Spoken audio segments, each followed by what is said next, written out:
On va se gêner. Bonjour et bienvenue sur Europe 1 jusqu'à 18h, puisqu'aujourd'hui c'est la journée de la femme, rien que des femmes. Daniel Evenou, Michel Bernier,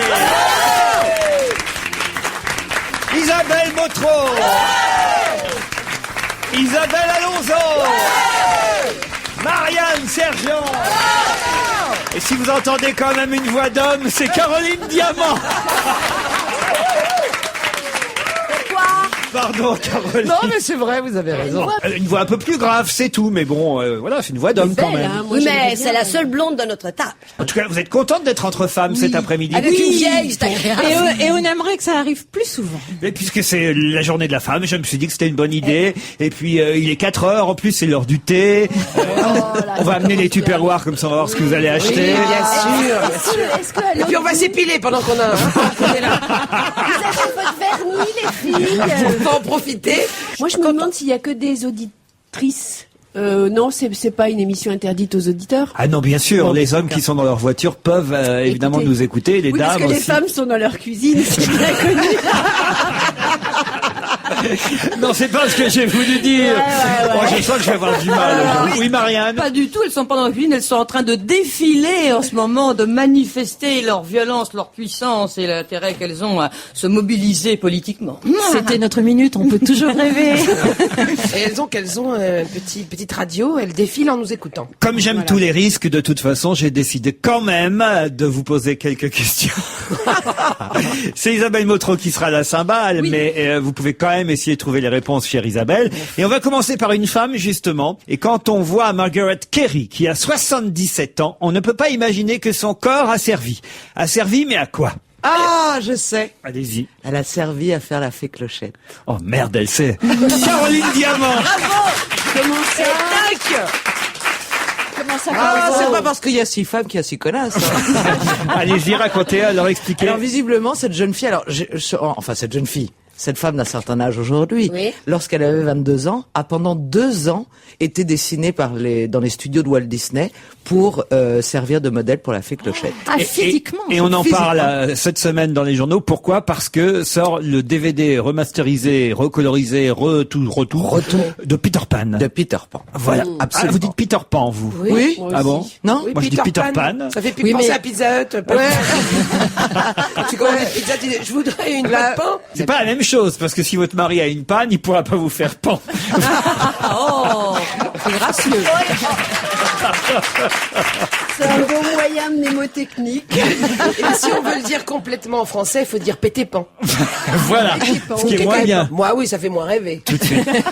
Et d'ailleurs, elle est pas contente, Margaret Kerry, 77 ans, parce qu'à un moment donné, on a beaucoup dit que c'était Marilyn Monroe qui avait servi à dessiner la fée Clochette. Et c'était pas du tout Marilyn Monroe, c'était Margaret Kerry. Voilà. Ouais. Linda Ransom est une étudiante américaine qui passe devant un tribunal en ce moment pour avoir fait ça 20 fois en un mois et même 50 fois pendant le dernier trimestre. Mais quoi? C'est coquin? Pas du tout. Oh bon. Elle a changé les meubles de place. Non. Et elle vit avec Gilbert Montagnier, oui, c'est ça. Ce qui fait qu'il a des bleus partout, le pauvre garçon. Est-ce qu'elle s'est pas introduite dans l'ordinateur, genre du principal Non, mais c'est pas un truc de hacker Mais non, mais il y a quelque chose d'assez maladif comme ça, oui. Elle est flic? Elle n'est pas flic du tout, elle est étudiante. Ça va falloir faire des ordinateurs, l'informatique. Aucunement. Elle est kleptomane. Non, mais elle a une pathologie, on va dire. Oh, pathologie, on peut pas aller jusque-là, non. Elle se déshabille dans des endroits publics. Non. Non, mais elle pratique l'onanisme très régulièrement dans les toilettes du collège et ça commence Pas à du les tout. Elle est voyeuse. Voyeuse. Je sais pas, elle regarde les autres étudiants se déshabiller dans les vestiaires. Non. Alors non, elle est voyante? Non, non plus. Alors elle est exhibitionniste.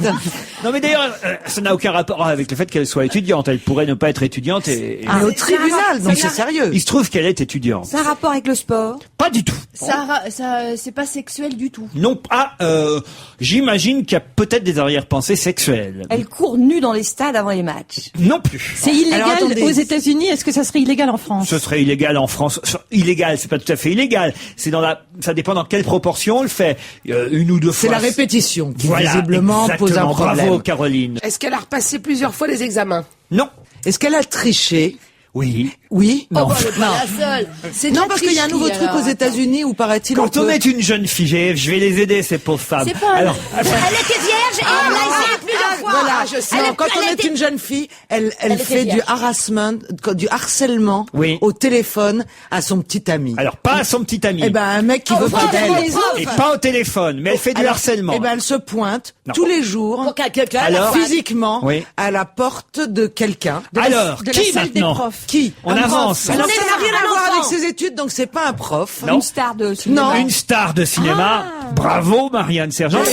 Ah non, mais... Merci Isabelle. Elle fait comme moi, elle passe sa vie chez Nespresso en attendant Georges Clooney, non? non, c'est pas Georges Clooney. Elle s'est attachée avec une... Non, elle est allée effectivement en un mois, plus de 30 fois, combien j'ai dit déjà? 50. 50 fois en 3 mois, 20 fois en un mois, chez une vedette de cinéma, qui aujourd'hui est un peu moins vedette pour tout vous dire, mais je pense que vous connaissez son nom. De toute façon, Isabelle Motro saura vous le rappeler, puisque elle est évidemment spécialiste cinéma. Mais qui est cette vedette? Quand vous dites un peu moins vedette, c'est parce qu'il est un peu plus âgé ou parce qu'il est un Il est peu moins de plus succès? âgé, puis il a moins de succès. Harrison Ford? Non, il en Non. a beaucoup. Non. De Niro? Non. Non. Non. Al Pacino? Non. James Dean. Non. On va tous les faire. Leonardo DiCaprio? Qu'est-ce qu'elle a dit? Ah oui, elle va au domicile de James Dean régulièrement, oui. Bah, il y a des fantasmes. Mais la nécrophilie est interdite, tu sais.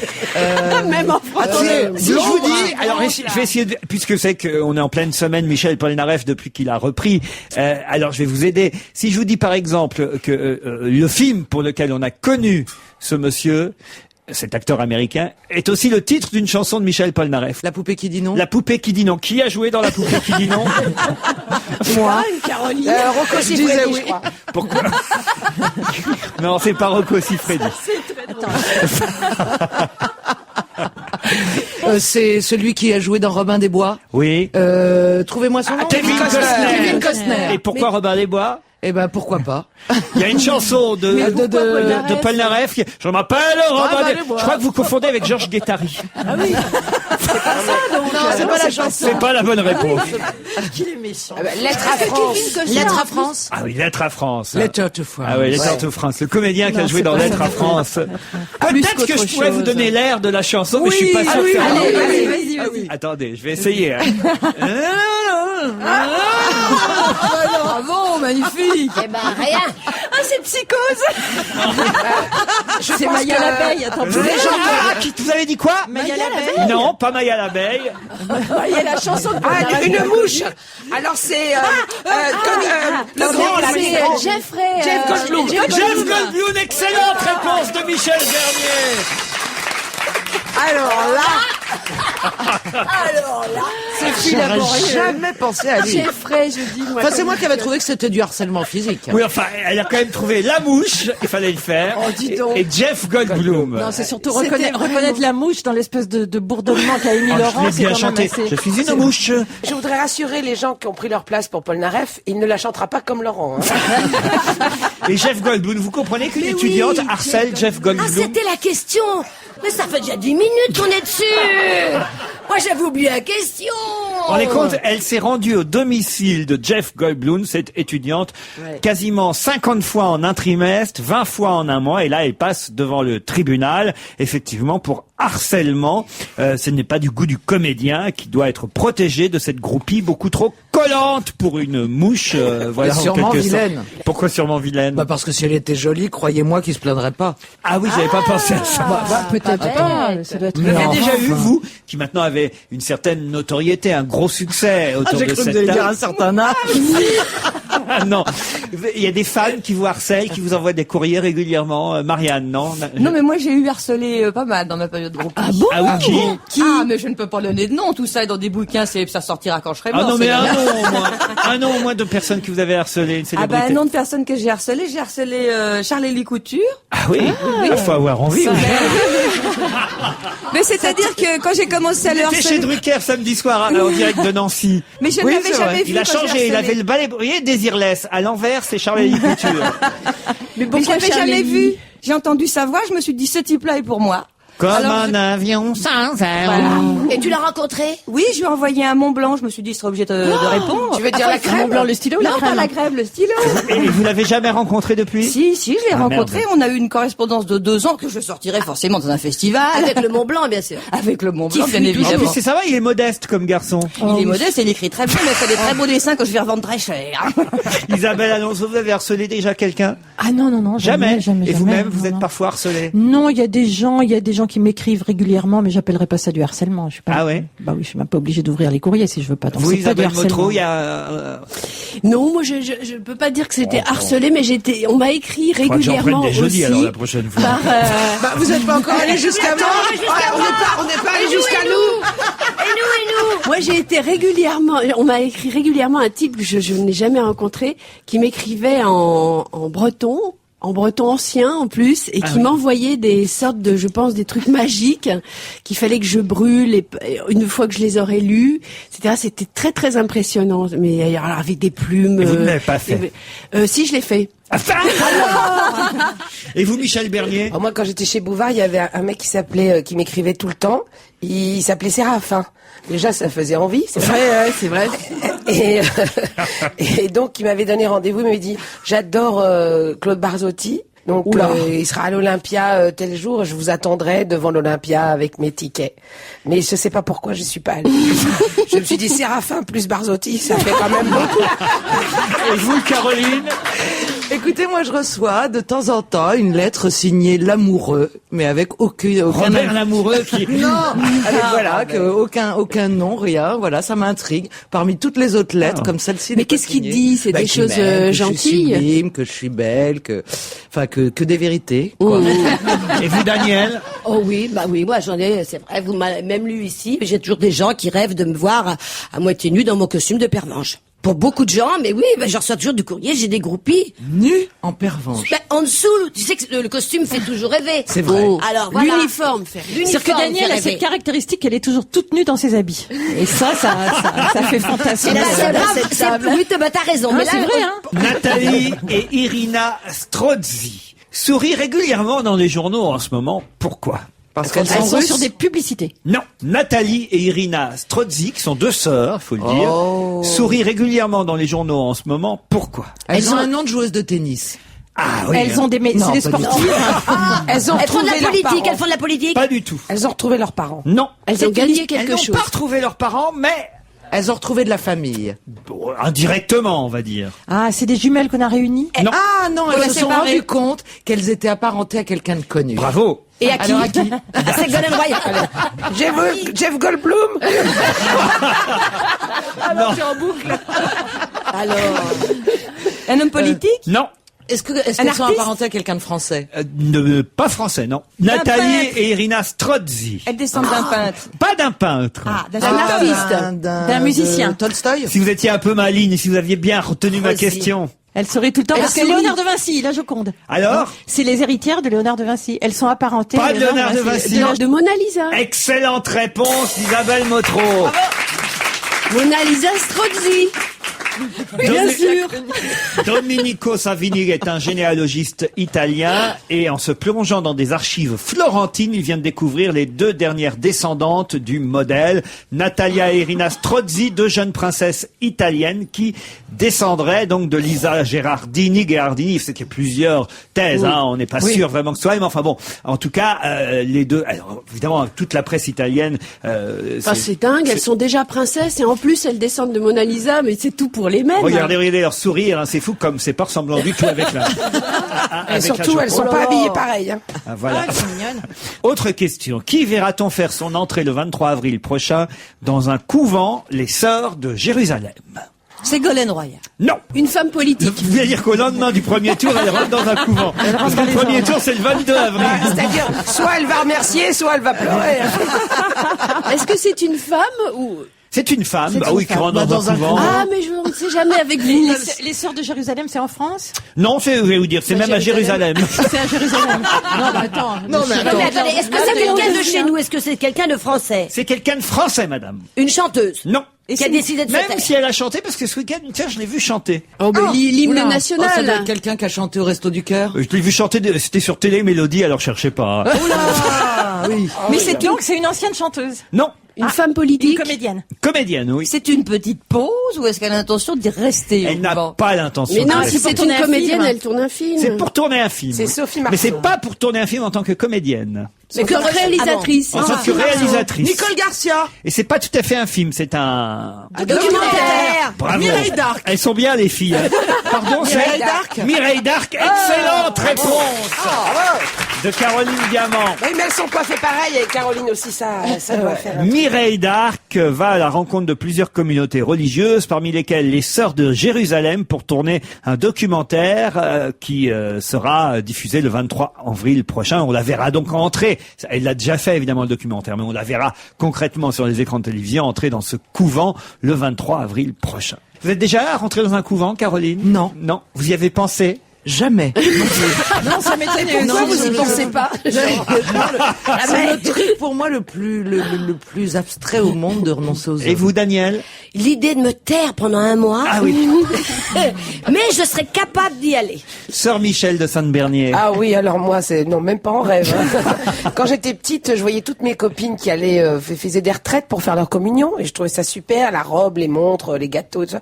Et c'est le seul truc que mon père ne m'a pas accordé. Il m'a Sœur dit ça, Marianne? Eh bien, moi, nous sommes avec un jeune ami quand j'étais beaucoup plus jeune sautés dans un couvent, mais à ce moment-là, je ne savais pas que c'était un couvent. Ah bon? Comment ça, racontez? Ah, vous avez fait l'amour dans un couvent? Oui, enfin, pas dans le couvent, dans une grange un peu afférente, mais enfin, J'aime bien. nous nous promenions, nous avions une Et t'as inspiration. vu le petit Jésus, là, alors? Oui, en quelque sorte. Mais j'étais très jeune. Et vous, Sœur Alonso? Oh, moi, j'ai visité beaucoup de couvents désaffectés, par exemple, parce que c'est très joli.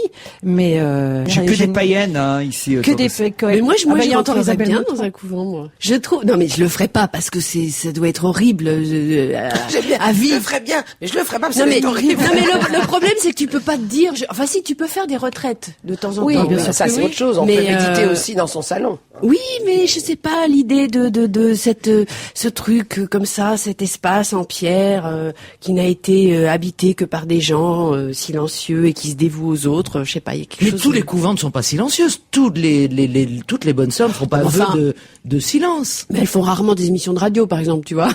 Va savoir. Sœur Sourire, elle chantait. Hein.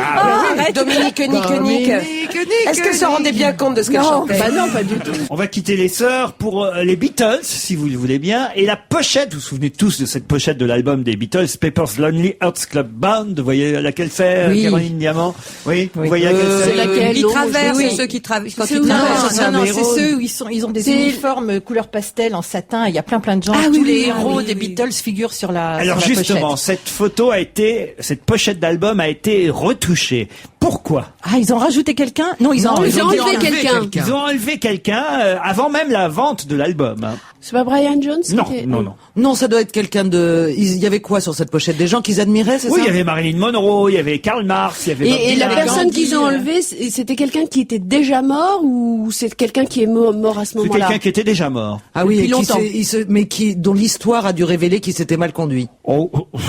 C'est le moins qu'on puisse C'est le dire. moins qu'on puisse Hitler. Excellente réponse d'Isabelle Alonso. John Lennon avait décidé effectivement d'y mettre Hitler et puis là on lui a dit peut-être pas. Alors là, et donc c'est ils ont dingue. enlevé Hitler au dernier moment. Oui. Bon, moi j'ai vu un graffiti dans les toilettes où il y avait marqué Vive Hitler, sauf qu'il avait marqué Vive Hitler. Il pensait qu'il s'appelait Adolf Hitler. Aubin Hubert et Éric Champ vont avoir beaucoup de travail à la rentrée. Mais lequel? Comment? Alors, ce sont deux architectes, est-ce que ça a à voir avec une Bien gare sûr, de deux Paris? architectes. Là, écoutez, j'en ai bien pour 15 minutes, je vous laisse les filles, je reviens. Est-ce que ça a à voir avec Faut l'agriculture? reposer la question. Il y a le champ. Aucun rapport avec l'agriculture. C'est quoi ces noms? Aubin Hubert et Éric Champ. Est-ce que ça a un rapport avec la rentrée politique? Ou la rentrée scolaire? Pas du tout. Avec l'écologie. Je peux même vous dire à partir de quelle date exactement, à partir du 7 septembre 2007. Ils vont repeindre l'Élysée. Ils ne vont pas repeindre l'Élysée. C'est en France? C'est en France, madame, et c'est même un événement pour la France. Eh bien, c'est simple. C'est un rapport avec la Tour Eiffel. C'est un événement. Il y a la Tour Eiffel à la rentrée en France. Ça veut dire que la France va être le siège de quelque chose de particulier Non à partir plus. de septembre. Ah oui. Enfin, Eh bien, un le événement. salon de quelque chose. pas le salon de quelque chose. Eh bien, Une expo. l'exposition. Oui. Il y a une exposition itinérante Pas du tout. qui va passer par Paris. Une exposition, une présidence tournante de quelque chose. C'est là qu'on voyait s'il y avait un Une mec. tournante entre présidents. Ça y est, ça nous fait savoir. Ça Le va avec tirage le de foot. la nouvelle Coupe du Monde, Non, du pas du mondial Il faut 2027. qu'il change la pelouse du Stade de France. Mais c'est pas du foot de toute façon. Mais c'est du sport quand même. C'est du sport quand même. Eh ben, c'est de la Eh pétanque. ben, c'est simple, c'est du De la rugby. boxe. C'est du rugby. Et alors C'est Non. un tirage au sort. Non. Eh bien, c'est la finale du tournoi Destination. Non. C'est eux qui vont photographier le nouveau calendrier Non, des pas du rugbyman. Ah oui, pas du tout. Non, les mascottes. Les mascottes. Les mascottes. Éric Champ et Aubin Hubert vont être les mascottes. Non. Mais on les connaît déjà, ils ont fait quelque chose d'important. Ah, je crois même qu'il y en a un des deux qui était rugbyman, oui. Ils vont commenter. Ils vont Commenter le match. Ils Le vont match. commenter le match. Oui. Deux ex-rugbyman qui passent commentateurs. Excellente réponse de Caroline Diamant. Allez, la dernière question pour aujourd'hui, parce qu'autrement, franchement... Alain Agege a été applaudi par des milliers de personnes vendredi dernier. Pourquoi? Alain Agege, le linguiste. Non, c'est Claude. Parce qu'il Claude, s'appelle Alex, non, Michel Polnareff en vrai. Non, c'est le docteur, d'ailleurs, je vais vous dire, le docteur Agege a été applaudi par des milliers de personnes vendredi dernier. Ça a à voir Il a avec fait une Polnareff. greffe. Il a fait une greffe de quelque chose à quelqu'un. Le docteur Agege n'a pas fait de greffe. Il a Il a été fait un greffé lui-même. Non. Il a fait un discours devant plein de gens. Ah non. Non. Non, il n'a même pas parlé. Il a été applaudi sans dire un mot. Ah, il a sauvé la opéré, vie il de a fait quelqu'un. quelque chose. Le docteur Agege a opéré, oui. Ça n'a rien à voir avec Polnareff. J'ai pas dit ça, oui, bien sûr, ça a à voir avec Polnareff. Ça a à voir avec une chanson de Polnareff. On va encore chanter. Il est rentré sur parlerait scène d'un faire une insecte piqûre. qui vole. Il est rentré Michel. sur scène faire une piqûre à Michel Polnareff. Pas du tout. Pas du tout. Il a tiré le rideau, ouvert le rideau. Non. Faire quelque chose comme ça. Il est Non, monté c'est sur le bateau. masseur C'est le masseur, tu parles, oui. de Attendez, c'est un Polnareff. chirurgien, lui. Il vient masser Polnareff sur scène, puis t'as tout le monde qui l'applaudit. Mais attends, on l'a vu. Ah, on l'a vu, il a même... écoutez, j'y étais. Il était sur scène. Non, il n'était pas sur Ah bah scène. non, il y a quelqu'un qui a eu un s'est malaise trouvé devant mal. et il a été appelé Non. pour... Est-ce que Polnareff a cité son nom? Oui. Il l'a remercié parce Oui. qu'il lui a redonné un timbre de voix. Non. Il lui a redonné un Une zizi. partie de la Il lui a recette. redonné quelque chose. Il lui a remis quelque chose. Oui. Une dent. Une dent. Non, il lui a pas remis une dent, mais Il y a lui a qu'un cheveu soigné. sur la tête à Mathieu, il y a qu'une dent, il y a qu'une dent. Il lui a donné de l'argent, c'est Enfin, pas une écoutez, association. ça paraît pourtant assez évident. Ça a pas de rapport avec une chanson. Les yeux, les yeux. Mais les oui, lunettes. alors, là. Il a donné ses lunettes. Bah, Il a opéré. Il a opéré de la Il a cataracte. opéré ses yeux. Oui. il a a opéré de la opéré myopie. ses yeux, il lui a rendu la vue, tout simplement, le d'accord. docteur Agege. Et à un moment donné, dans le spectacle, effectivement, à la première, je sais pas s'il le fait encore, mais vendredi soir, Michel Polnareff fait braquer tous les projecteurs sur ce médecin en disant, je tiens à remercier spécialement le docteur Agege qui m'a rendu la vue il y a Ah, c'est quelques magnifique. années. Ah, j'ai cru qu'il avait... Excellente réponse! Et c'est pour ça qu'il est revenu en France, il a retrouvé son pays, c'est pour ça. J'ignorais qu'il avait perdu la vue, moi. Alors, Oui, moi C'est je ça croyais qu'il met qu'il... des lunettes parce qu'il voyait rien. Non, il avait déjà des lunettes avant, mais Oui. en plus après il a perdu, sa vue a énormément baissé, quasiment il ne pouvait plus lire et plus voir, et il a été opéré il y a quelques années de cela. Et c'est pour ça qu'il a pris une femme jeune, pour le conduire. C'était ça ou un labrador? c'est ça, voilà. Eh ben, ça mange moins, une femme jeune. Bah, une femme jeune, ça mange pas. Il chante énormément de succès sur scène, Michel Polnareff, quasiment tous, sauf 3 ou 4 tubes qui manquent quand même. Enfin, pas des tubes, mais des chansons. Dans la maison vide, moi. Il la chante pas. Ah, il la chante pas. Ça elle est va être- trop belle, celle-là. Dans la maison vide, Dans la chambre vide, je passe ma nuit à regarder les oiseaux qui passent comme des menacés. J'entends l'entendre, je n'entends personne. Celle-là, il la chante pas. Il chante pas non plus. Poupée de Je cire. te donnerai tous les oiseaux, tous les bateaux. Il chante tous les succès sauf 3. Je viens de vous les citer, c'est-à-dire. Vous en avez cité Non, deux. deux. Eh bien, la 3e, c'est celle-ci. Âme câline. On va se gêner. C'est la journée de la femme avec Michel Bernier, Caroline Diamant, Daniel Evenou, Isabelle Alonso, Isabelle Motro et Marianne Sergent. Et on évoquait les pratiques sexuelles des unes et des autres. Et Surtout des unes. De l'une. Caroline Diamant me disait que quand même une des grandes dates de la libération de la femme, ça a été le jour où la sodomie a été autorisée. Pourquoi vous choisissez moi alors que c'est Daniel Evenou qui vient de faire une ode à la sodomie? Bah bien sûr, je dis que ceux qui n'y ont pas essayé, faut qu'ils le fassent. Qu'elle le fasse. Ah ben non, oui, il aussi. Non, mais c'est lui qui va me le faire. Oui. Il est quelle heure? C'est l'heure du thé. Attends, je suis désolée, faut pas être focus, si je puis dire. S'il y a bien une chose agréable dans la vie, entre autres, c'est cela. Ma mère m'entend pas. Vous vous rendez compte ce que vous dites sur une antenne de repas le jour de la libération de la femme? Mais justement, on a le droit d'y passer, si je puis dire. Mais pourquoi la femme ne toucherait pas, enfin ne se ferait pas faire ça alors que c'est sublime? Regardez, vous n'êtes pas faux cul là. Vous y avez touché, Isabelle. Je ne sais pas t'as jamais fait ça.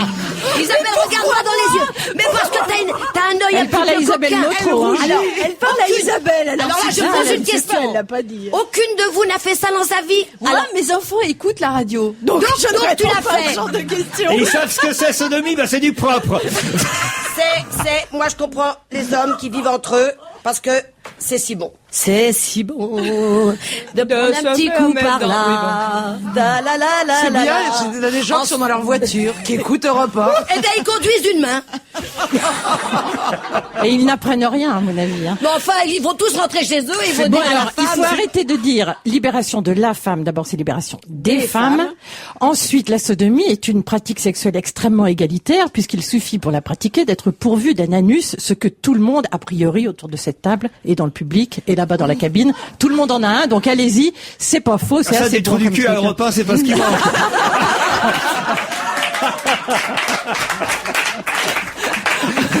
Il y a une belle expression pour parler de cet endroit. J'ai lu ça parce que j'ai une. Moi, j'ai lu une seule bibliothèque, elle est érotique. Je sais, je comprends tout là. Et c'est le rond. Je trouve ça très beau. L'anus, on appelle ça le On va rond. peut-être en sortir si j'ose m'exprimer ainsi. Bah non, pas maintenant qu'on y est. Non, mais elle est en train de dire une chose très vraie, c'est que ça permet de lire en même temps, hein, vu la Oui, position. oui. Donc on perd pas complètement son temps. Oh, parce que tu perds ton temps si ton bonhomme t'entend, il va plus te le faire ce soir. Mais non, je le remercie au passage. Voyons. Je signale qu'il n'y a que deux courageuses dans cette équipe. En tout cas, c'est Daniel Evenou et Isabelle Alonso. Et vous auriez des hommes autour de la table, cher Laurent, il y en aura encore moins. Parce que alors là, Les autres ne mouftent pas. Alors, je dois dire. déjà dit que Je suis un chouïa outré. Ah, merci Caroline d'être outrée. Michel, Très troué. mais il n'y a pas de... Marianne, Moi, je trouve que quand on s'appelle sergent, il y a un petit côté troufion c'est qui vrai. déjà est un pléonasme. Déjà été un pléonasme, mais non. Je C'est pas un voudrais, pléonasme, c'est une répétition. je voudrais abonder dans le sens de Daniel, et je voudrais dire qu'en plus, nous autres femmes, nous avons quand même ce supplément d'âme qui fait qu'en même temps, on peut tout de même avoir deux hommes et être bien remplis. Et tu appelles ça un supplément d'âme? Oui, Oui. Tu vois que ça valait le coup qu'elle attende la fin pour s'exprimer. Je crois qu'on va vite passer à autre chose, si vous le voulez bien. Parce qu'après on va se chevaucher.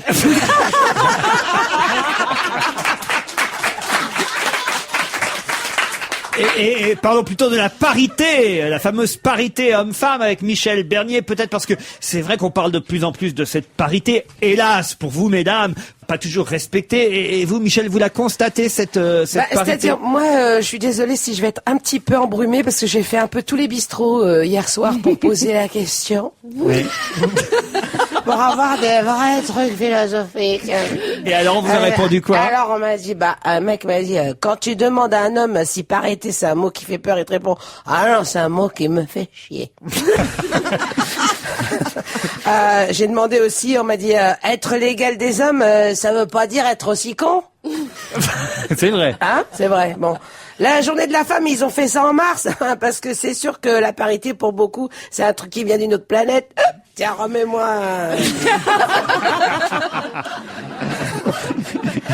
La parité, ça veut dire... alors, la parité dans tous les domaines, ça veut dire que les femmes vont devoir regarder le patinage artistique en juste au corps, en buvant de la bière et en bouffant des chips. Le partage des tâches, hein. La seule tâche que je partage avec mon mec, c'est celle qu'il a sur sa chemise. Alors, il y en a une qui va dire, moi, j'ai lu le merveilleux livre de John Gray, hein. Les hommes viennent de Mars et les femmes viennent de Vénus. Tout est vrai sauf le titre, hein, parce que les hommes, ils viennent de Bistro. J'ai demandé aussi, ça existe pour vous l'homme idéal? Et l'homme idéal, moi je préfère encore croire au Père Noël. Hein. Au moins j'aurais peut-être la chance de croiser un renne. L'homme idéal, c'est clair que c'est un dieu, hein. Tout le monde en parle et personne l'a jamais vu. Brad Pitt, c'est un homme idéal. C'est un homme, c'est au couple ce que la bombe atomique est à la dissuasion. Hein. Tu t'en sers pas tous les jours, mais tout le monde sait que tu l'as. Et la femme idéale? C'est Adriana Carambeu avec le cerveau de mon meilleur pote. Il y en a pas très sympa qui m'a dit, moi, vu la tête de ma femme, j'étais persuadé que le 8 mars c'était Halloween. Oh. Alors, qu'est-ce qu'on m'a dit? Et le point de vue des hommes, le point de vue des hommes. Alors, ni pute ni soumise. Moi, je veux bien, mais il faudrait quand même pas oublier la vaisselle. D'accord. Moi, j'aime bien, c'est le 14 juillet, on défile. Oui, là, je te la laisse. Je vous la laisse, Laurent. Allez-y. C'est pour Daniel Evenou que j'ai retenu celle-là. Le 14 juillet, on défile. Le 8 mars, on enfile. Moi, je trouve que... Et puis, pour finir, il y a une phrase qu'une femme m'a dit que je trouve ça très bien. Elle m'a dit, une féministe, c'est une femme qui aime pas être traitée de salope, mais qui revendique le droit de l'être.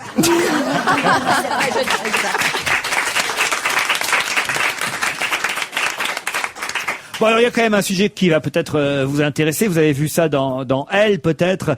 C'est les jambes, mesdames, parce que j'ai choisi des sujets qui pouvaient vous. Oui. Et pour les hommes, il a choisi des sujets bruits tirés de Courrier International. Là, non. Ben non, mais regardez, c'est intéressant parce que. Les jambes. Ben oui, C'est vrai qu'il y a que nous qui en avons. Non, mais évidemment, de belles jambes féminines, c'est quand même plus joli que de belles. Ah, quoi que des belles jambes de mecs. Il semble quand même c'est un des trucs les plus beaux. Parlez-nous des jambes des hommes. Galbées, dorées, légères, c'est comme ça qu'on les veut pour porter les mini-robes du printemps. Voilà pourquoi je vous en parle. Du spray bronzant express au laser anti-varicosité. C'est sympa. C'est vrai que ça fait rêver, hein. Au diable l'avarice, de la gym qui allonge au legging anti-cellulite. Voilà les conseils et les techniques pour avoir de belles jambes pendant l'été. Non, mais vous y pensez, alors, franchement. Voilà pourquoi tout d'un coup les hommes nous fuient. Parce que quand ils regardent des trucs comme ça, ils se disent qu'on est obligatoirement comme les filles là dont on parle dans ces magazines. Alors évidemment, nous on peut pas passer notre journée à aller se faire des trucs de jambes, de liposuction, de crème et de machin. On ne comme montre ça. pas assez nos jambes. Les hommes aiment nos jambes. Mais il y a des sports qui affinent les jambes, je vous le dis. Le vélo. Oui, le vélo, pour avoir des jambes musclées, alors. Des gros mollets. Mais vous avez la barre au sol, elle muscle et elle étire, elle affine la C'est barre vrai, au quand sol. on trouve un mec qui a une bonne barre, ça étire. Et on est bien. Les sports de combat. Vous pouvez essayer ça, les sports de combat. Par exemple, la boxe française, les arts martiaux. Oh bah oui. Hein, ça va intensifier vos jambes. vous Ouais, voyez. puis c'est vrai que le kimono, ça va à tout le monde. L'aqua-jogging. Voilà. Des cours. Jogging. Oui, des cours en dans l'eau. piscine. Oh non, c'est déjà chiant de courir si en plus faut se mettre dans Ça, une c'est génial, piscine. parce que ça fait bien moins souffrir que sans eau. Mais est-ce qu'il faut souffrir nager sans C'est eau? vrai. Mais non, quand tu cours, quand tu fais de la gymnastique à l'air, c'est fatigant. Mais lorsque tu le fais dans la piscine, Ouais. c'est beaucoup plus doux. Ça me fait penser à la blague du fou qui court dans le désert avec son enclume, tu sais. On lui dit, mais pourquoi vous courez en plus avec une enclume? Et il dit, parce que quand je la pose, ça fait tellement de bien. C'est exactement pareil. Tu vois? Alors, je ne sais pas ce que c'est que le radon. Vous savez, vous, le radon? Le radon. Le radon, Ça c'est doit être un un truc sport. qui allonge les jambes. Le premier qui me dit de la méduse a une baffe. Hein. Non, c'est Parce qu'on nous dit, offrez-vous une cure à Bagnoles de l'Orne pour son eau riche en radon. c'est donc pas un sport. Ça doit être une molécule dans l'eau. C'est un des truc, enzymes bouffeurs de cellulite. Ah, c'est ça, exactement. Un gaz qui renforce les fibres musculaires lisses de la veine. Ah, t'es mince, mais tu pètes tout le temps. Oh non. Non, mais elles sont terribles. Ne dis pas ce mot. Alors, vous avez aussi le pansement anti-cicatrice. Le pansement anti-cicatrice. Qu'est-ce que c'est bien foutre dans les belles jambes, ça? Pourquoi on ça aurait doit des être une cicatrices pub. aux jambes, nous? Pourquoi on aurait des cicatrices? Bah, moi, j'ai des cicatrices aux Ils en jambes. font de toutes les couleurs maintenant. Petite chute. Oh bah de bravo, scooter. tu mets un pansement anti-cicatrice rouge, comme ça on Mais le non, voit mais si bien. t'es noir, si t'es noir, bah t'as des pansements noirs, c'est tout nouveau. Ah, de toutes les Je l'ai couleurs vu dans de des peau. pharmacies. Aujourd'hui, c'est la journée de la femme. La journée des noirs, ça se fait une autre fois. C'est un autre jour. Et il y a des femmes noires. Alors il y a des Ah, c'est des pansements. cumulards. Et tu alors, réponds en plus. Bah oui,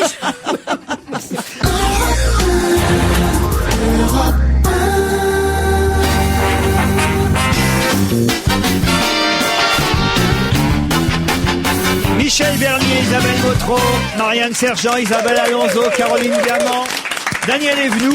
Vous avez raison, n'empêche, pour Adrienne Poli. Ah oui. Ouais, Il y a c'est un vrai. petit côté, Plus le style de chanson. je trouve que les chansons d'Adrienne Poli sont plus intéressantes que celles de Patricia Cass. Elle va être contente, Patricia Cass. Oui, mais j'ai mais le c'est droit vrai, de dire c'est vrai. qu'elle a une voix sublime, qu'elle a une personnalité formidable, mais qu'elle chante des chansons pas très Un intéressantes. peu de solidarité féminine. Non, Bah non, ça pourquoi veut rien dire, ça. C'est pas parce qu'on fait pipi de la même façon qu'on est obligé toujours d'être sur la même longueur d'onde. Voilà. Le 8 mars, journée internationale de la femme. Marianne Sergent, un petit historique du 8 mars. Un petit quand même. historique du 8 mars. Alors, c'est la fête des femmes, on va la faire. Eh ben alors, puisqu'on a une fête, pourquoi on se priverait? En 75, pour celles qui étaient nées, ce fut l'année de la femme. Et oui, cette année-là, on a gagné 1 an, nous, les gosesses. Finalement, aujourd'hui, on n'a plus qu'une journée, comme le sida, le cancer, la sclérose en plaques. Et ce truc, là, ce truc, là, ce truc, je l'ai là, ce truc. Alzheimer. C'est... Non, mais c'est dingue, on C'est est... vrai que j'avais oublié qu'il y avait eu une année de la femme. Eh oui. Et maintenant, c'est une En journée. 75, voilà. Eh oui. Alors, vous savez que la fête des femmes, on l'a attrapée en 1910, non pas le 8, mais en fait le 19, au Congrès des femmes socialistes de Copenhague. C'est Clara Zetkin, une fameuse militante allemande socialiste, qui a réussi à instaurer ça. Et en 1910, socialiste, à l'époque, ça voulait dire quelque chose. Cette journée internationale est décidée pour servir notamment la propagande pour le vote des femmes. Clara Zetkin est une héritière allemande d'Olympe de Gouges, une Gauloise de la Révolution française, qui avait proposé d'être l'avocat de Louis XVI et qui a rédigé la Déclaration universelle des droits de l'homme de la femme, en 1789. Bon, inutile de vous dire qu'elle a été guillotinée, évidemment. Pour l'instant, ni Clara Zetkin ni Olympe de Gouges ne sont dans les manuels d'histoire des lycées et collèges, mais nous ne désespérons pas de les y faire rentrer à coups de pompe dans le fondement de la faculté d'histoire s'il le faut, mais on a le temps, on est tenace. Et toutes ces luttes pour en arriver à quoi? À ce que les industriels en fassent un produit de conso média et rémunérateur. La femme est devenue une cible banalisée, ce qui finalement n'est peut-être pas plus mal. Nous voilà enfin une maladie normale. Là-dessus, je vais vous faire un petit florilège, si nous en avons le temps, Laurent, un petit florilège de citations et de justes revendications de nos aïeuls, ces citations qui vont réjouir le masochisme slave d'Isabelle Alonso. Alors on va d'abord faire un petit tour chez les Grecs. Aristote, disciple de Platon, fondateur de la logique, précepteur d'Alexandre le Grand, a dit « On peut affirmer que la femme n'est qu'un mal raté, une erreur de la nature, le résultat d'un défaut de fabrication. » Ah oui, ça démarre fort. Ça démarre fort. Saint Augustin, un peu plus tard, 4e, 5e siècle, après qui vous savez, homme, tu es le maître, la femme est ton esclave, c'est Dieu qui l'a voulu. Dieu n'est pas un copain. Saint Thomas d'Aquin, un peu plus tard, 1225-1274, en tant qu'individu, la femme est un être chétif et défectueux. Défectueux. On rate encore dans le temps. Alors, pour pas faire de jaloux, quand même, j'ai la femme, un chameau que Dieu nous donne pour traverser le désert de la vie, et c'est le Coran, vous aviez deviné. Oui. Alors, on avance dans le temps, on a dit, il y en a tellement parce que c'est dur de choisir quand même. Alors, j'ai Bossuet, le sermonneur, la femme est le produit d'un os surnuméraire, c'est pas ce que vous voulez, c'est dans son bouquin, donc voilà. J'ai encore Alain, grand philosophe, 16e, 17e siècle, j'ai souvent envie de demander aux femmes par quoi elles remplacent l'intelligence. Par une baffe dans ta gueule. Non, ce cher Musset, Alfred, on peut avoir le dernier mot avec une femme à condition que ce mot soit oui. Oui. Non. Et une dernière, comme une gourmandise de Marcel Proust, fin connaisseur. Les femmes sont les instruments interchangeables d'un plaisir toujours identique. On sent le bon coup, là. Alors, je vais changer de registre pour nous remonter le moral. Colette a écrit, une femme qui reste une femme, c'est un être merveilleux. C'est-à-dire, c'était une femme. Mais il y a des mecs qui ont dit des choses merveilleuses sur nous. Victor Hugo, par exemple, alors celle-là, je la dédie à Michel Bernier et à son bouleversant Démon de midi, ce génie particulier de la femme qui comprend l'homme mieux que l'homme ne se comprend. Ah, Il faut dire que Victor était un dragueur et pénitent, un pénitent sauteur dans tous les Il aurait coins. dit n'importe quoi pour emballer. Alors ma préférée à moi, c'est se comprendre. Voilà le grand mot. Et c'est ce qui me fait dire, après 30 ans d'aventure féminine, que le plus doux de l'amour et le plus grand aussi, c'est l'amitié. Il faut qu'une femme vous trouve en dehors des caresses les qualités qu'un homme est heureux de rencontrer chez un homme et qu'il y ait chez elle du camarade de régiment. Ça c'est pour toi, Daniel. C'est pour Sergent. Non, et c'est de mon ami personnel, Jules Vallès. Et puisqu'on est à ce cher Jules, je terminerai avec une citation de sa copine, Louise Michel, grande lutteuse s'il en fut. Gare aux femmes, le jour où elles se lèveront écœurées par tout ce qui se passe. Ce jour-là, ce sera fini, le monde nouveau commencera. Belle historique. Vous connaissiez toutes ces dates, Isabelle Alonso? Oui, c'est bien. Ça compte pour vous, alors, Caroline Diamant, la journée de la femme? Ah bah écoutez, en tout cas, c'est intéressant d'en connaître, parce que je connaissais absolument pas son origine, et c'est très intéressant d'avoir écouté ce petit speech. Bravo. Ça devrait être dans les programmes scolaires et ça y est. Ce qui est bien, c'est qu'on est passé d'une année à un jour, et peut-être bientôt on aura un petit quart d'heure, petite minute de la femme. On a déjà 2 heures aujourd'hui, ne nous plaignons pas. Oh, écoutez, franchement, d'avoir réuni toutes ces jolies femmes autour de la table, plus au téléphone Claire Chazal, qu'est-ce que je pouvais faire de mieux? Claire Chazal, bonjour. Bonjour Laurent. Claire Chazal qui fait ses débuts sur scène, non pas pour jouer la comédie, mais pour lire et dire. Est-ce que ça revient au même? Je ne sais pas, vous allez me le dire. Mais en tout cas, en accord avec le Festival de Grignan, vous présentez au Petit Théâtre de Paris une lecture de Laissez-moi de Marcel Sauvageau à partir du 13 mars prochain. C'est bien cela? Oui, c'est ça, oui. C'est le Petit Théâtre de Paris qui m'a demandé de prolonger la petite expérience que j'avais faite au Festival de Grignan, qui est un festival de la correspondance, au cours duquel des acteurs, des vrais comédiens, viennent lire des textes. Et l'idée du Théâtre de Paris a été d'organiser cette transmission, au fond, de textes littéraires au public par des lectures. Donc, à la question, est-ce que c'est pareil que de jouer? Non, je ne suis pas comédienne, je sais pas mon métier, et j'admire trop ce métier pour oser le faire, mais vous savez lire. Je sais lire, voilà. Je sais lire. Et dire surtout, parce que... Et voilà, et je transmets moi-même dans le journal, je crois, enfin j'essaie des informations par la parole, donc au fond l'exercice n'est pas très différent, sauf que là il va falloir que j'essaie de traduire des émotions. À partir donc du 13 mars, le mardi, c'est tous les mardis en fait. Oui, voilà, l'idée c'est de faire ça, un rendez-vous une fois par semaine, parce que je crois que le Théâtre de Paris a aussi le désir de faire transmettre d'autres textes, donc au fond toute la semaine de décliner comme ça des lectures. Donc vous, ce sera tous les mardis soirs à 19h. Alors ce texte, peut-être on peut en parler en 2 mots, parce que quand même qu'on sache ce qu'on vient entendre dans votre bouche, Claire Chazal. C'est quoi ce texte Laissez-moi de Marcel Sauvageau? Alors c'est d'abord un très beau texte littéraire qui avait été salué à l'époque dans les années 30 par les plus grands écrivains. Cette Marcel Sauvageau est morte jeune et n'a écrit qu'un texte, qui est celui-là, qui est l'histoire d'une femme qui écrit à son amant, qui la quitte puisqu'il se marie, et c'est ce qu'il lui annonce, qu'elle ne veut plus pas de son amitié et plus de relation avec lui, et elle lui écrit donc comme dans un sursaut, laissez-moi, voilà, et elle va décortiquer. C'est une lettre de rupture en quelque sorte. C'est ça, voilà, c'est elle qui signifie la rupture, puisque lui voudrait sans doute prolonger les relations sous forme d'amitié ou d'amitié amoureuse, et elle à cette occasion-là décrypte ses propres incapacités, ses propres impossibilités, ses propres faiblesses, les faiblesses de l'autre, et toute la relation amoureuse qu'ils ont eue, et peut-être la difficulté qu'elle a eue à la mener en tant que femme déjà émancipée. C'est pour ça que c'est intéressant de parler de ça aujourd'hui, parce que je crois que en relation avec la journée de la femme et de l'autonomie prise de plus en plus par les femmes depuis 50 ans maintenant, ce texte était un peu en avance. Signalons aussi aujourd'hui, ce n'a rien à voir avec votre présence tous les mardis soirs, donc on l'a bien compris, à 19h au Petit Théâtre de Paris, mais signalons aussi qu'avec des consoeurs à vous êtes une des marraines de l'opération que lance Marie-Claire, la fameuse Rose Marie-Claire, et aujourd'hui on peut acheter chez son fleuriste pour 1,50 € une de ces roses, et on peut dire que les dons seront reversés à l'UNICEF et toutes à l'école, qui est une opération de scolarisation pour les petites filles un peu partout dans le monde. Oui, parce que l'idée de Tina Kieffer, qui a lancé cela l'année dernière, c'est de faire au fond de la journée de la femme, la journée de la petite fille, et du développement et de la formation de la petite fille. Si l'enfant ne va pas à l'école, évidemment, après, elle sera livrée au travail, livrée éventuellement à la prostitution, surtout dans ces pays en voie de développement qui n'ont aucun moyen. Et l'idée, c'est au départ de donner des clés, des armes à cette petite fille pour qu'ensuite elle joue un vrai rôle dans la société, dans la famille, dans sa vie amoureuse.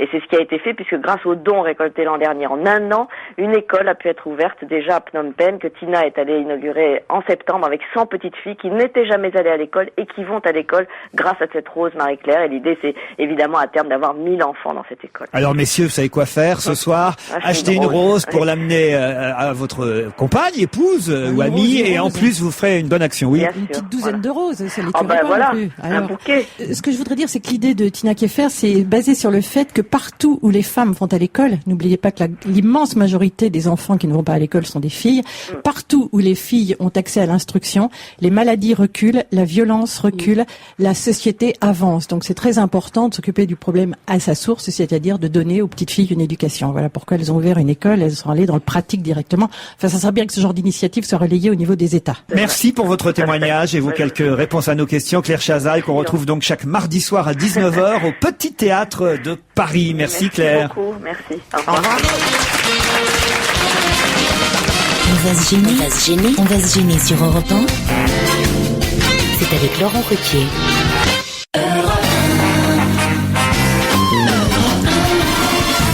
On va se gêner, c'est la deuxième heure. Nous sommes ensemble depuis 4 heures.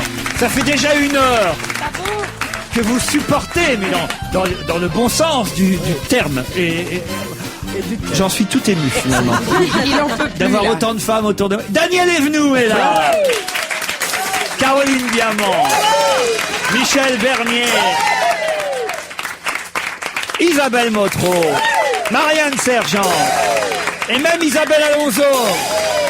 Qui pourtant, Dieu sait, n'aime pas ça, hein, le féminisme, la journée de la femme, le fait qu'on parle des femmes. Je sais pas même pourquoi je vous ai invité aujourd'hui. Mais moi aussi, je me demande. Ça me fatigue, cette histoire, vous n'imaginez pas. Et puis des femmes au téléphone. On a eu Claire Chazal tout à l'heure et on a Mireille Dumas maintenant au téléphone. Bonjour Mireille Dumas. Bonjour Laurent, bonjour à tous. Bonjour. Bonjour Mireille.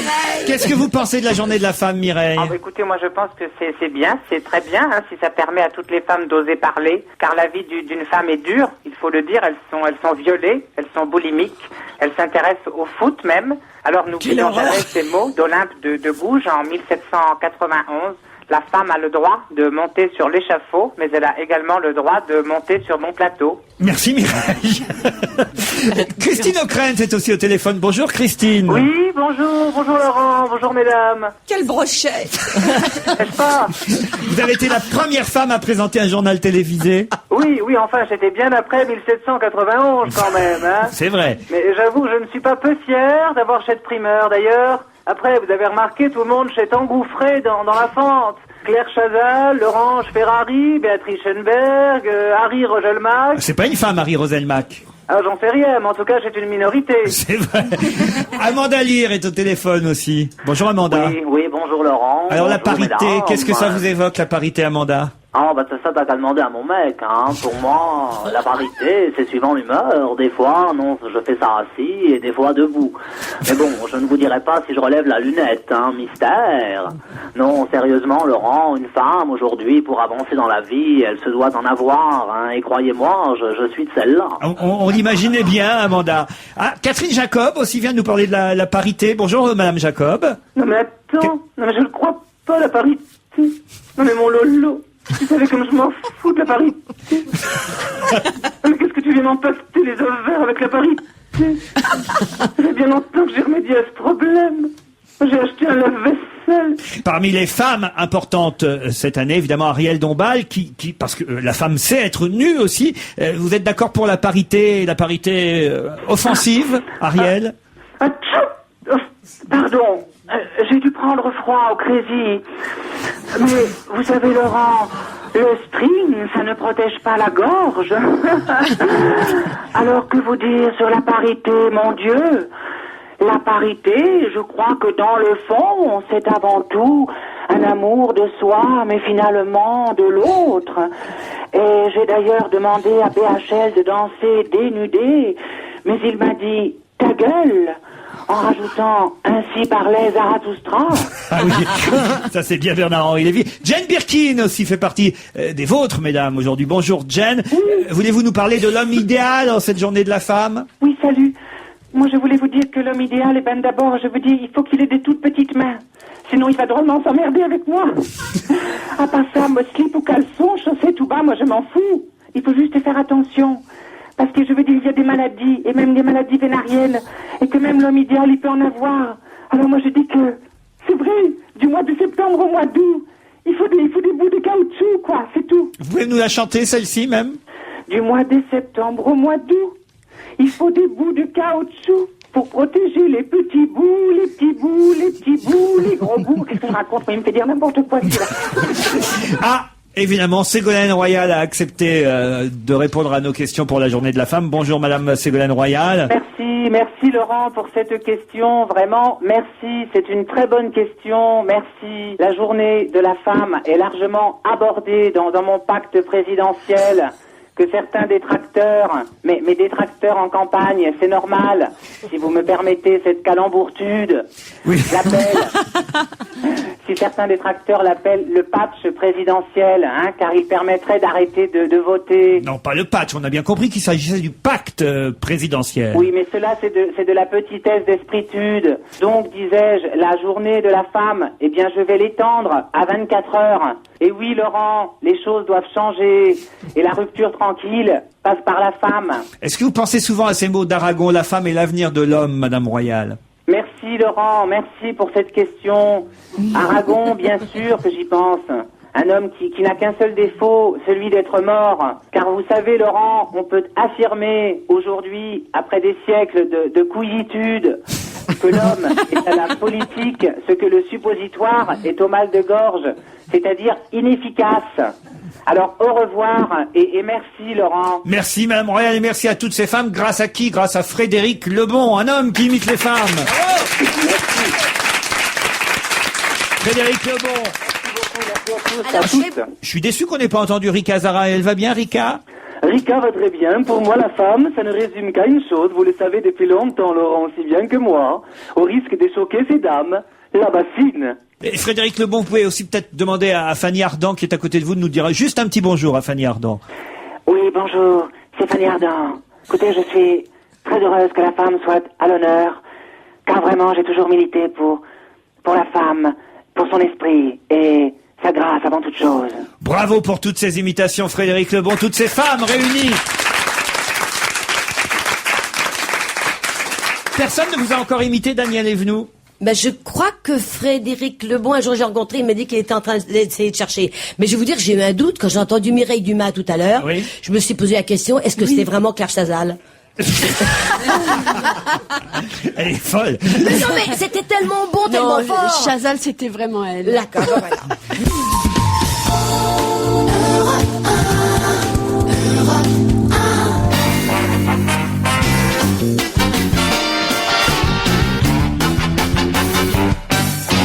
Non, Isabelle Motro, il n'y a pas de coup de cymbale après la... Dommage. Elle se prépare. Je me prépare. Je suis là. Et puis voilà. Bon, alors, on a entendu tout à l'heure dans la bouche de Frédéric Lebon Ségolène Royal, mais ce n'est pas la seule femme candidate à l'élection présidentielle. Il y a aussi quand même Arlette Laguillet, peut-être Dominique Voynet, allez savoir peut-être Corinne Lepage. Marie-Georges Buffet. Marie-Georges Buffet aussi. Alors, après tout, si une femme devenait président de la République, si une femme rentrait à l'Élysée, qu'est-ce que ça changerait, Isabelle Alonso, selon vous? Mais oui, c'est la question qu'il faut se poser. Qu'est-ce que ça changerait une présidente à la place d'un président? Alors, moi, présente dans cette émission, vous comprenez bien que je pouvais pas laisser répéter que nous autres femmes ne serions pas douées pour les chiffres et les trucs scientifiques en général. Alors, je peux vous annoncer une chose. Je suis en mesure de vous révéler à 2 décimales près ce que ça changerait une femme présidente de la France. Vas-y. 0,52%. Et toc. Ah, vous demandez pourquoi? Oui, eh ben, je vais vous le dire. Sur les 192 pays que compte l'ONU, 192, combien y en a-t-il qui ont élu une femme à la présidence? 0,51. Oh ben il y en a 7. Il y en a 7. Vous êtes capable de dire lesquels? Alors il y a En le Allemagne, Chili. Oui. au Chili, Oui. en Afrique. Il n'y a pas l'Islande ou un truc comme ça? L'Islande, la Finlande, Plus le l'Islande, Danemark. c'est fini. Il y a le La Chili, Suède. le Libéria, Ils ont l'Irlande. compris. Et en Irlande, La en Finlande. Afrique, du côté de... Finlande. Ah, Le je la Libéria. connais, je la connais, elle fait presque 2 mètres. On l'a dit, le Libéria, c'est en Afrique. Ah bon? On en a dit 5, c'est ça? Il nous en manque la 2. Lettonie. Ah, la Ah Lettonie. oui. Ah, la Il nous en présidente manque lettonne. encore un. Attends, on a dit le Libéria, Elle étonne l'Irlande. tout le monde, d'ailleurs. L'Irlande, la Finlande, les Philippines, l'Allemagne et la Lettonie. Ça fait 7 pays sur 192, donc 3,64%. Et le Chili, vous oubliez le J'ai Chili? dit le Chili, Ah, c'est vous avez ce qu'on dit a dit en Chili. premier. Bon. Donc avec la France, ça ferait 8 pays Et le Chili? sur 192. Avec le Chili, Ça en fait 8 ça maintenant en quand fait même. 8. Et donc 8 sur 192, ça fait 4,16. Donc de 3,64 à 4,16, une femme présidente en France ferait augmenter la parité telle qu'elle est aujourd'hui de 0,52%. Si on reste franco-français, le calcul est un peu différent. Depuis 1848, vous savez combien il y a eu de présidents? Il y en a eu 23. 23 présidents, alors là le calcul est simple, 100% mecs. Ça vous remonte pas le moral? Bon. Non. Alors une femme présidente, ça ferait donc une femme sur 24, et là ça ferait 4,16%. C'est rigolo parce que c'est le même chiffre auquel on arriverait au niveau mondial. Vous avez oui, c'est vrai. C'est la concomitance, c'est la grande harmonie de l'univers. Vous voyez, il y a eu des femmes ministres quand même. En 1936, il y a même eu 3 femmes ministres qui n'avaient pas le droit de vote. Si on compte depuis qu'on a le droit de vote, donc ça fait plus que 1 sur 7, ça fait 12,5%, ça ferait 12,5% de femmes depuis que les femmes ont le droit de vote. Voilà, ça vous réconforte tout ça? C'est moyen. Bon, il n'y a pas que les chiffres quand même. Ben non, il n'y a pas que les chiffres dans la vie, parce qu'une femme présidente, ça change pas que la vie des femmes. Ça signifie aussi l'apparition d'un homme nouveau. Un homme plus inconnu que le soldat du même nom. Plus inconnu que le soldat de l'Arc de Triomphe. Un homme tellement jamais vu qu'on sait même pas comment on va l'appeler, dis donc. Première dame de France, au masculin, on dit comment? Parce que le masculin de madame, c'est monsieur, mais le masculin de dame, on dit première dame, c'est sire. Premier sire de France. Oh, c'est joli. Premier sire de France. Heureusement qu'il porte pas le nom de son épouse, parce que sire royal, c'est bon pour provoquer une fugace érection monarchique chez Philippe de Villiers, mais ça fait pas très socialiste. Alors François Hollande, donc, premier sire de France. François Hollande, premier sire de France. Moi, je trouve que ça sonne bien. Prince consort, on dit non? Le prince consort, le prince qu'on adore. Hein, ça va être sympa. Mais ça va donner du fil à retordre au chef du protocole, parce que, entre nous, pour les dîners officiels, ils vont faire comment leur plan de table? Vous savez comment ça se passe aujourd'hui? Jusqu'à présent, le chef d'État reçoit un autre chef d'État, il le met en face de lui, et à la droite de chacun, leur femme. Et ben, si on a une présidente, ça va faire 2 femmes l'une à côté de l'autre. Oh. Super mauvais plan, nul de chez nul. Enfin, en même temps, je vous dis pas comment on s'en fout, c'est royal. Elle est pas... Dans les sondages, pour l'instant, elle n'est pas donnée gagnante à votre future présidente. Hein. Quoi, que ce soit Dominique Voynet, on n'est même pas sûr qu'elle obtienne les 500 signatures. Marie-Georges Buffet, elle est quand même très bas dans les sondages. Et Ségolène Royal, elle est pour l'instant toujours derrière Nicolas Sarkozy. Et François Bayrou grignote. Tant qu'elles sont basses dans les sondages, on accepte bien la présence des femmes, mais c'est vrai que là, on se dit qu'il y a des vraies réticences chez beaucoup de gens, y compris chez beaucoup de femmes. Il reste 6 semaines. Il y a beaucoup de réticences quand même pour voter pour une femme, je crois. Puisqu'on est aujourd'hui tous à rendre hommage aux femmes, parmi les femmes célèbres et chanteuses, il y a Barbara, à qui vous aimeriez rendre un petit hommage, Daniel. Ah oui, parce que c'était une amie intime, que j'adorais cette femme, c'était la femme la plus féminine que j'ai rencontrée, et sûrement une des plus drôles. Et quand j'avais du chagrin, elle essayait toujours de me faire rire, parce que nous avons vécu 2 mois ensemble en Belgique. Nous avons tourné un film ensemble. Et oui, ma chère. Et c'était un soleil. Et j'adorais lorsqu'elle chantait une chanson, parce qu'avant d'écrire ses propres textes, elle a écrit des chansons que vous allez entendre, et des chansons de Brassens. Et elle adorait une chanson intellectuelle, enfin gourmande, on va dire. Oui, pas très intellectuelle, ça vous surprendrait, Daniel. Mais gourmande et pour les intellectuels. Et vous allez nous l'interpréter.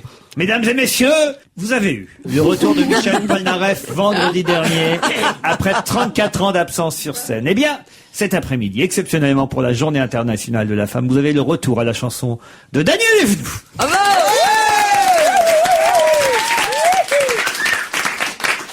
Elle était pâtissière dans la rue du Croissant. Ses gentilles petites manières attiraient les clients. On aimait à l'extrême ses yeux de puits d'amour, sa peau douce comme la crème et sa bouche un petit four. Et du soir au matin, dans son petit magasin, zinzin, elle vendait des petits gâteaux qu'elle pliait bien comme il faut, dans un joli papier blanc entouré d'un petit ruban. En servant tous ses clients, elle se trémoussait gentiment. Fallait voir comme elle vendait ses petites brioches au lait.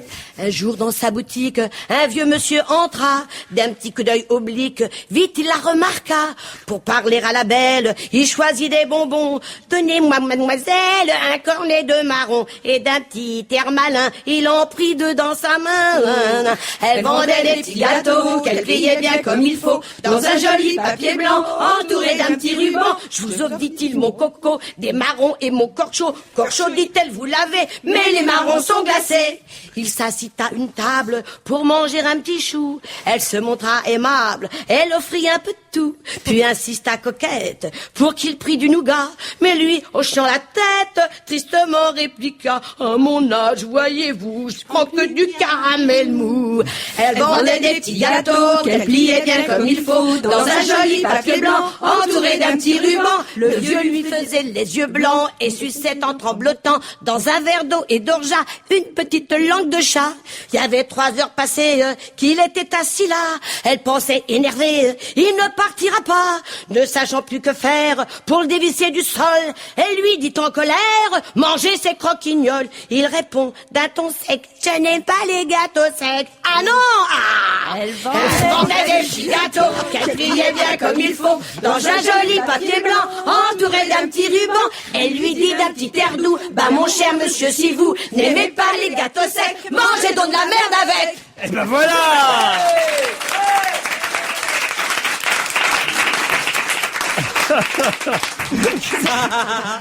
On sera à Bercy la semaine prochaine.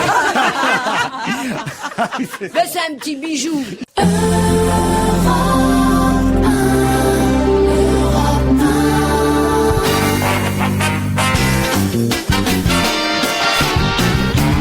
On va se gêner toujours avec Caroline Diamant, Michel Bernier, Daniel Evenou, Isabelle Motro, Isabelle Alonso, Marianne Sergent au téléphone.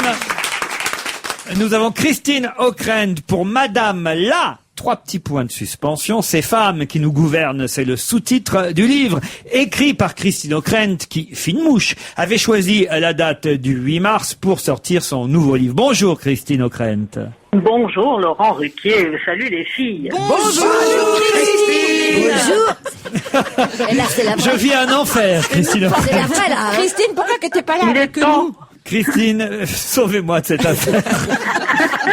Emmenez-moi, faites quelque chose. Et alors, en plus, vous me sortez un livre qui s'appelle Ces femmes qui nous gouvernent. Madame la, 3 petits points de suspension. C'est un tour d'horizon. Justement, tout à l'heure, on disait qu'elles étaient... Combien vous disiez, Isabelle? Pour l'instant, 7 en exercice. 7 en exercice. Oui, il y en a un peu plus que ça en fait. Il y en a 16. Si l'on compte les femmes qui exercent le pouvoir exécutif, comme Angela Merkel en Allemagne ou Michelle Bachelet au Chili, mais il y a aussi des présidentes, comme en Finlande ou en Irlande, par exemple, pour s'en tenir à des pays européens, qui ont un pouvoir symbolique fort, mais pas la conduite des affaires courantes, dirons-nous. Oui, j'ai pas mis la il y en a en Asie beaucoup plus qu'on imagine. Ces femmes qui nous gouvernent chez Plon, c'est le nouveau livre de Christine Ockrent, Madame la, 3 petits points de suspension. Isabelle Motro l'a lu déjà pour nous. Alors Isabelle. Oui, alors déjà, bonne nouvelle, j'ai beaucoup aimé ce livre, ce qui m'a rassurée. Ouf. Bonjour Christine. Alors, et c'est vrai que j'ai beaucoup aimé ce livre parce que il y a une question quand même qui traverse tout ce livre, tous ces portraits, c'est: est-ce qu'une femme au pouvoir, c'est mieux ? Et c'est quand même une question importante qui nous intéresse vraiment, nous, Français, en ce moment, bien sûr. Une question qu'on peut tous se poser. Alors, je ne suis pas sûre de votre réponse, finalement. Moi, il me plaît de croire que votre réponse, c'est oui. Alors, en tout cas, c'est ce que j'ai cru comprendre au travers de tous ces portraits. Et ce qui m'a frappé déjà, c'est la qualité de ces portraits. C'est-à-dire que on n'est pas dans le sentimental, jamais, avec vous, Christine, mais on est dans... Si, parfois, mais pas dans un livre. Oui, mais vous... Non, mais vous perdez pas. Non, Christine est une dans vraie ce livre-là, je voulais dire, bien sûr. Non, mais je veux dire qu'on sent quelque chose de rigoureux. Alors, on a du mal à savoir ce que vous en pensez personnellement de ces femmes. Quelquefois, quand même, on subodore une tendresse ou une admiration particulière. J'ai l'impression que, par exemple, vous aimez particulièrement Michelle Bachelet. Est-ce que je me trompe? Il est vrai que de toutes celles que j'ai rencontrées, c'est de loin la femme la plus étonnante, j'allais presque dire la plus extravagante, ne serait-ce que parce qu'elle rit. Pour avoir interviewé, rencontré quelques personnages qui se croient très importants dans le monde d'aujourd'hui, je n'avais jamais entendu l'un d'eux rire. Oui. Et Bachelet rit, et donc elle a gardé au pouvoir un tempérament à la fois joyeux et lucide, et puis une capacité d'empathie, c'est vrai, qui la rendent particulièrement chaleureuse et attrayante, c'est vrai. Et alors, ce que j'ai beaucoup aimé aussi dans ces portraits, c'est qu'effectivement, vous resituez naturellement ces femmes dans la perspective familiale, dans le décor qui a été celui de leur enfance, voire même éventuellement le décor qui a été celui de leurs parents et de leurs grands-parents, ce qui permet d'avoir une approche plus fine psychologiquement. On sent mieux, par exemple, Angela Merkel, dont vous parlez très souvent.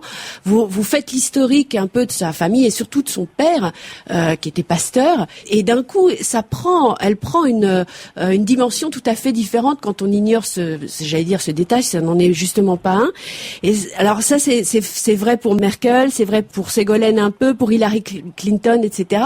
Et c'est vrai que quand on lit ces portraits-là, en fait, on a une image de ces femmes, toujours des femmes fortes, ça c'est leur point commun, mais c'est un peu évident, bien sûr, mais aussi des femmes souvent blessées, des femmes qui ont eu vraiment beaucoup de barrières, et pas seulement la misogynie à franchir, mais aussi parfois un contexte familial et politique à vaincre, à surmonter. Et c'est un livre à la fois hyper intéressant politiquement, évidemment, ça nous resitue un peu plus dans le monde, et surtout psychologiquement, je trouve que parfois c'est presque un thriller psychologique, ces portraits. Eh bien, tant mieux, merci. Ça lui a coupé la chic. Elle n'en revient pas elle-même, Christine. Est-ce qu'il y a des photos dans le livre? Parce que moi, je reprends les femmes dont on pense qu'elles ne lisent pas, donc je voudrais juste des images. Alors, il y a des photos que je... Justement, Madame Golda Meir, par exemple, quand même, on oublie, mais elle a été Premier ministre de 1969 à 1974 en Israël, ce qui est quand même pas rien. C'est quand même, il y a déjà un petit moment de ça. Indira Gandhi, quand même, l'Inde, c'est pas non plus un petit pays. Premier ministre de l'Inde dans les années 60 jusqu'en 77. Benazir Bhutto. C'est quand même pas rien. Il y a eu Benazir Bhutto. Il y a un portrait de Margaret Thatcher qui est formidable parce que finalement, on se prend je dirais pas à l'aimer ou à l'excuser ou quoi que ce soit. Encore une fois, on n'est pas dans l'émotionnel et dans le sentimental, mais c'est un portrait intéressant parce que justement, vous osez dire qu'elle était féminine, qu'elle était séductrice, des choses qu'on ne dit pas très souvent finalement. De la Dame de Fer. Oui, Thatcher, c'est vrai qu'on en est resté à la caricature, à la chevelure gonflée, laquée, permanentée, avec son petit collier de perles. Et on en est resté surtout politiquement ou même idéologiquement, dans certains cas, à une espèce de monstre. Mais il faut la resituer dans son époque et d'abord se souvenir que les Britanniques, qui ont après tout une démocratie qui est au moins aussi performante que la nôtre, l'ont élue dès 1979. Et ce qui est fascinant dans celles qui sont au pouvoir aujourd'hui, c'est que l'on constate qu'elles doivent toujours franchir à peu près les mêmes étapes dans le même ordre. Oui, ça c'est frappant. Il y a d'abord une critique esthétique. Oh là là, qu'est-ce qu'elle est moche, qu'est-ce qu'elle est mal habillée, etc. Ensuite, il y a une critique de légitimité, mais pour qui elle se prend et qu'est-ce qu'elle fout là. Ensuite, il y a une critique qui tient à son indépendance ou à sa dépendance, puisque il est induit qu'une femme ne peut pas penser toute seule, donc il y a forcément un homme derrière. C'est très spectaculaire de vérifier que ces étapes sont toujours les mêmes et qu'on les retrouve, quelles que soient par ailleurs les différences de tempérament, de contexte et de culture politique dans lesquelles, bien sûr, elles s'inscrivent. Et je voulais juste ajouter un truc quand même que j'ai relu et je suis tombée des nues en me ressouvenant d'Édith Cresson, parce qu'elle est dans le livre de Christine Ockrent, il y a un portrait d'Édith Cresson, et je vous relis un truc que j'avais complètement oublié, la violence du bébé de show de l'époque. Alors, on pense ce qu'on veut d'Édith Cresson, hein, mais est-ce que vous vous souvenez qu'elle était un personnage qui s'appelait Amabot? Vous vous souvenez, une espèce de panthère fossile, gros sein en avant, là je cite Christine Ockrent, gloussait de plaisir dès que coassait le président Grenouille Kerr Mitterrand, lequel confiait « La greluche, quand je m'ennuie, je la viole ». Bien fait, salope, tu l'as voulu ton job, ajoutaient élégamment les auteurs de cette parodie télévisuelle qui, à l'époque, faisait rire la France entière. Je signale qu'à l'époque, il n'y a que les féministes qui ont réagi. Oui, mais c'est incroyable. Ces femmes qui nous gouvernent chez Plomb, Madame là, ça sort aujourd'hui, 8 mars. Évidemment, Journée internationale de la femme. Merci Christine Ockrent. Merci Laurent. Au revoir. Monsieur, bonsoir. Laurent Ruquier et toute sa bande, jusqu'à 18h sur Europe 1.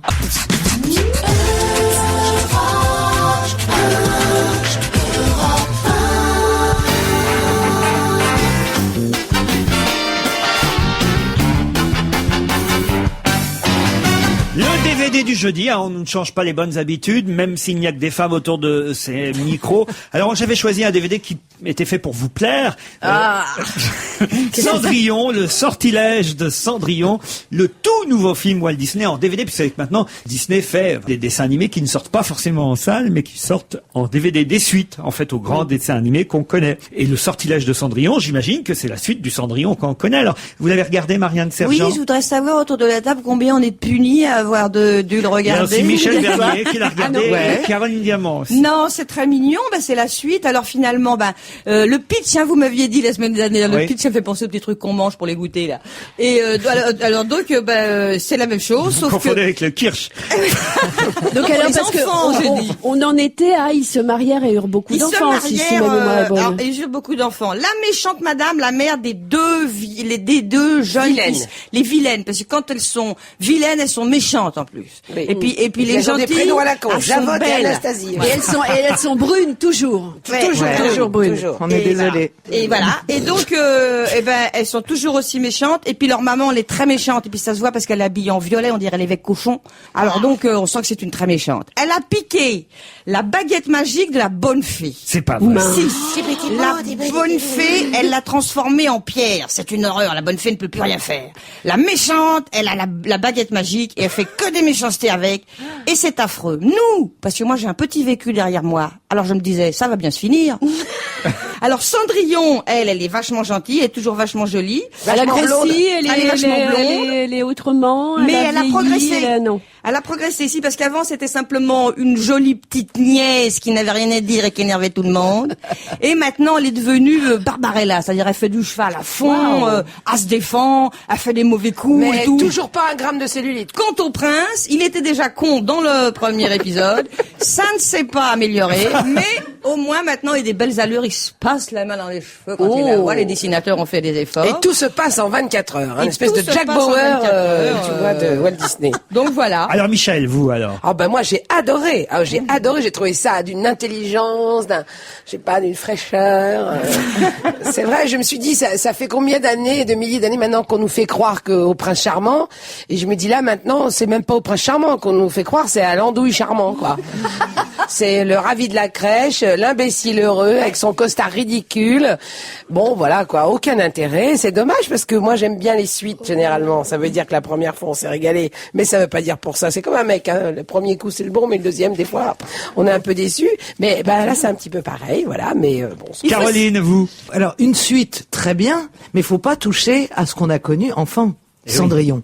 Et donc la suite 30 ou 40 ans après, non. Parce qu'à cette époque, nous, on croyait que c'était... Alors maintenant, quand j'ai vu le film avec ma fille, moi je lui ai dit, elle avait 3 ans, ça n'existe pas dans la vraie vie, le prince charmant. Quand on te regarde du premier coup, tout ça, je lui explique. Mais nous, on ne savait pas à l'époque, nos mères ne nous disaient pas. Bon, le prince charmant, j'ai essayé de me replonger sur l'état d'esprit dans lequel j'étais quand je l'ai vu la première fois.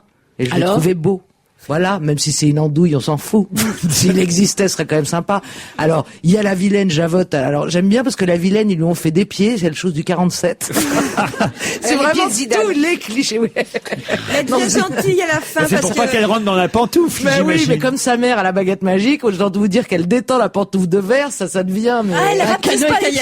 Mais non, elle rapetisse pas le pied. Mais en plus, ce qui est drôle, c'est qu'à l'époque de Cendrillon et tout ça, il n'y avait pas les familles recomposées encore. On n'avait pas encore les belles-mères et tout ça. Maintenant, il y a quand même que ça. Tous les enfants vivent avec les nouvelles femmes de leur père. Et là, tout d'un coup, ça fait un peu vieillot, là, cette espèce de marâtre horrible et méchante, alors qu'on n'est plus dans le contexte actuel, quoi. C'est un peu bizarre. Vous êtes sûr qu'il est à vendre, ce truc? Parce que vous l'avez assassiné. Un dernier mot. Oui, je veux fournir pour finir qu'il y a un gros chat méchant par rapport aux gentilles petites souris. Et alors, ce gros chat méchant est extraordinaire parce que quand il sourit, on dirait Jean-Pierre Foucault. Et ça, c'est très amusant. Il était déjà là dans le premier, ce gros chat méchant. Je l'adorais, je l'avais en décalcomanie, moi. C'est vrai quand tu faisais grande dents, qu'elles sont déjà Jean-Pierre Trop Foucault. génial. Alors je l'ai gardé. Le sortilège de Cendrillon. Merci les filles. Dites, Caroline Diamant, on vous a pas beaucoup entendu vous exprimer justement sur la journée de la femme. Pour vous, s'il y avait une femme qui comme ça resterait dans vos mémoires, la femme avant tout, ce serait À part toi. J'allais dire, dis-moi. Non, la première femme qui vous a marqué. La première, écoutez, c'était quand j'étais, c'était 76. Ouais. C'était les Jeux Olympiques de Montréal. Je regardais une jeune fille, c'était une jeune roumaine, Nadia Comaneci, s'élancer sur la poutre. C'était déjà. Oh mais à l'époque, je rêvais pas de ça. Pensez-vous. Et c'était absolument parfait. Bon, j'adorais la gymnastique, mais surtout, ce qui m'avait fasciné, c'est qu'à la fin, la note s'est affichée, c'était 1,00. Parce que comme c'était la première fois qu'il y avait une telle perfection dans un exercice aux Jeux Olympiques, eh bien, les ordinateurs n'étaient pas faits pour pouvoir afficher 2 chiffres avant la virgule. Voilà. Donc 10. Elle a eu 10 sur 10 et c'était après, d'ailleurs, elle a confirmé cette perfection dans d'autres disciplines que la poutre. Mais c'est vrai que je me souviens de cette fille, voilà, de ce alors, premier curieusement, souvenir. mais il y a une autre femme, alors j'ai pas compris, et c'est Vic. C'est qui Vic? Mais Vic, alors moi je mets ça dans mon nez pour l'hiver. Mais non, toutes les filles de ma génération. Mais voilà, Vic, c'est Sophie Marceau dans la boue. Oh là là. Bah ouais. Vous me comprenez pas, de toute façon, t'avais pas vu, j'avais coupé ma frange. Voilà. D'accord. C'est un film culte pour notre génération. Ah oui. Bah, elle avait les mêmes préoccupations que nous. Qu'est-ce que je vais me foutre pour ma prochaine boum? Et puis elle était jolie, elle était naturelle. Et puis moi, depuis, voilà, j'ai une grande tendresse pour Sophie Marceau, à qui je pardonne tout. Et c'est quand vous avez été enceinte que vous êtes vraiment sentie femme, Caroline? Alors, écoutez, quand j'étais enceinte, j'avais une envie. Je savais que je portais une fille assez rapidement, et j'avais envie de regarder que des belles choses. Et surtout, ma mère faisait une fixation, tu sais, c'est ce truc de bonne femme. Surtout, si tu vas aux autres, va pas voir les singes. Comme si tout à coup. Ça existe encore. Non mais je te jure, ça me faisait rire comme si tout à coup, genre, j'allais pondre un monstre. Alors qu'elle revient de loin, Caroline. Je connaissais pas ce truc-là. Ça veut dire quoi? Il faut pas regarder des Elle vilaines me disait choses. de pas regarder des vilaines choses. Elle insistait lourdement. Et donc je me suis dit, bon bah je vais me faire un cycle J'ai regardé de vieux l'hippopotame. films. Alors non, j'ai regardé des films avec Jean Tierney. Et voilà, qui était une somptueuse actrice américaine qui avait joué dans Laura d'Otto Preminger, dans le film de Lou Beach, Le ciel peut attendre. Voilà, bon, à l'époque, je savais pas qu'elle avait fini folle. Hein. L'actrice. L'actrice, ouais. Donc voilà, mais bon, c'était une très belle comédienne, je recommande tous ses films. Et un dernier hommage à plusieurs femmes d'un coup, alors. À plusieurs femmes et aux mères qui sont en elle. Alors la mère de Woody Allen, de Frank Capra, de Walt Disney, de Victor Hugo, la mère de Coluche, celle de Jamel Debbouze, Madame DiCaprio mère, celle de Steven Spielberg et celle de Gérard Miller. Cherchez l'erreur. Et je terminerai cette petite liste non exhaustive par une petite pensée émue pour Madame Van Damme, qui ne doit jamais comprendre ce que dit son fils. Merci Caroline, et on se retrouve avec Monique Pantel dans un instant.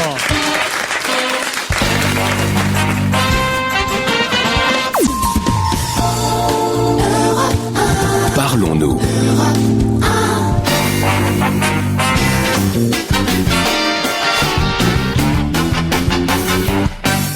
On va se gêner avec le cinéma de mercredi. Monique Pantel, bonjour. Bonjour. Hier en salle sont sortis des tas de films, puis on s'est dit qu'on allait avancer d'une journée votre intervention, puisque c'est la journée de la femme. Autant en profiter, Monique. Oui, je suis d'accord, forcément. Alors commençons justement par un film dans lequel une femme a une énorme importance, et cette femme c'est Nathalie Baye. Le film s'intitule Mon fils à moi, un film réalisé par Martial Fougeron. Alors figurez-vous que j'ai eu une grande émotion, parce que je suis allée le voir au cinéma Le Panthéon. À la fin, il y avait Nathalie Baye, et j'ai pleuré. Elle a dû me prendre pour une folle.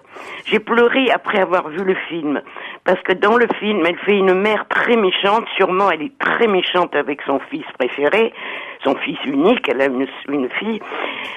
Elle est très méchante parce qu'elle est très malheureuse. C'est comme ça que j'ai compris le film. Et elle est géniale. Nathalie, mais oui, joue de mieux en mieux. Mon fils à moi, vous le conseillez donc. Oh oui, alors vraiment, c'est une performance d'actrice superbe. Passons au film d'André Téchiné, Les Témoins, avec Michel Blanc, Emmanuel Béard, Julie Depardieu, Samy Bouajila. André Téchiné, qui est un ami, montre ce qu'il a dans le cœur, et il le montre bien, avec courage et talent.